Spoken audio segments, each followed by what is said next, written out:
অনেক তত্ত্ব-উপাত্তর সাথে জিনের সম্পর্ক আছে। এটা আবার কেমন কথা? এটাও কোরআনেই আছে যে দুনিয়াতে যে ব্যক্তি শয়তান, মানুষ শয়তান, তার সাথে জিন শয়তানের যোগাযোগ থাকে। বিশ্বাস করেন না?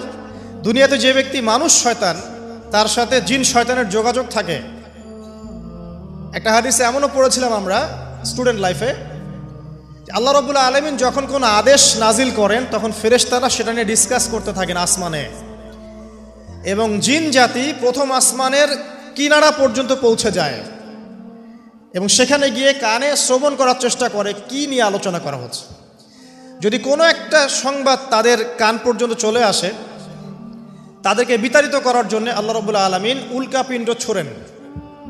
ওখানকার ফেরেশতারা আছেন, তারা অগ্নিশিখা নির্বাপন করেন। সূরা সফফাতের প্রথম দিকে পড়ে দেখবেন। এই জিন দুনিয়াতে যে কবিরাজ বা তান্ত্রিক বা জাদুকরের আন্ডারে আছে, সে এসে তাকে জানিয়ে দেয় এই হতে যাচ্ছে। তখন সেই তান্ত্রিক এই সত্যটার সাথে আরও 100টা মিথ্যা জড়িয়ে জনগণকে বিভ্রান্ত করে। তখন তার কথা ফলে যায়, মানুষ মনে করে যে তান্ত্রিক অনেক বড় কিছু হয়ে গেছে। তো এগুলো সবই ফিতনা। যাই হোক, এই জিনের ব্যাখ্যা কিন্তু আমরা করতে পারছি না বিজ্ঞান দিয়ে। আমরা আত্মা কাকে বলে জানি না। আত্মার কি কোনো বৈজ্ঞানিক ব্যাখ্যা আছে? স্বপ্ন দেখি মাঝে মাঝে আমরা, স্বপ্ন সত্য হয়। অনেক সময় অনেকের স্বপ্ন সত্য হয়, কোরআন তার সাক্ষী।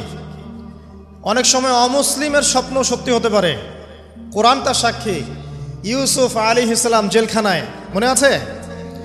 দুজন ব্যক্তি স্বপ্ন দেখলেন, একজন শরাব পান করাচ্ছেন মনিবকে, আরেকজনের মাথার মধ্যে রুটি, এখান থেকে পাখি রুটি খেয়ে চলে যাচ্ছে। এই দুজন ব্যক্তি কিন্তু মুসলিম নন।